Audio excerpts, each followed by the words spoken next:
and surface geothermal features such as hot springs and maybe even geysers appearing.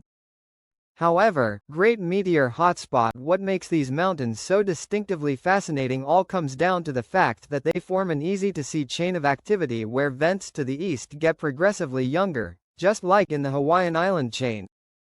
As these ancient intrusions represent something so much larger, a chain of explosion craters, mountains, volcanoes, and igneous intrusions that span a whopping 7,000 kilometers from Nunavut to Ontario, Quebec, Vermont, New Hampshire, and a wide swath of the Atlantic Ocean, with all of these vents being emplaced across 215 million years. Today, this mantle plume known as the Great Meteor Hotspot may no longer be active, but it still seemingly exists at a spot 1,800 kilometers west of Morocco's coastline. The Monteregian Hills merely represent a negligible portion of this province, with all 10 relevant vents forming in a narrow stretch of time between 125 and 123 million years ago. Each of these structures formed in essentially the same manner, albeit with minor variations between them.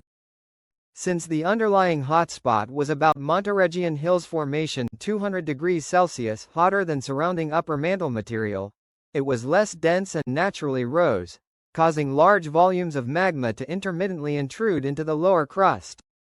However, because this mantle plume pulled material from lower sections of the mantle, the magmas that resulted form it had a wide range of compositions, although all were extremely alkali element rich.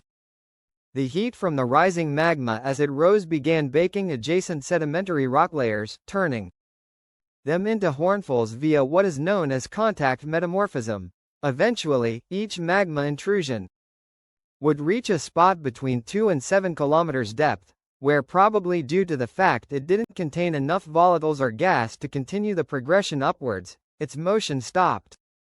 It then pooled in volume, until eventually the magma supply ended, causing the large plutons to eventually fully solidify. More than 100 million years of erosion followed, and during erosion that time span, the softer overlying and adjacent sedimentary and metamorphic rock was eroded away, while the more resistant to erosion igneous rock remained. This is why they today rise from the ground despite having once been buried thousands of meters underground. These pluton exposed large volumes of carbonatite, pyroxenite, and syenite among other similar rock types. Altogether, numerous minerals these plutons contains an absurdly wide range of distinct minerals, more than 500 in fact.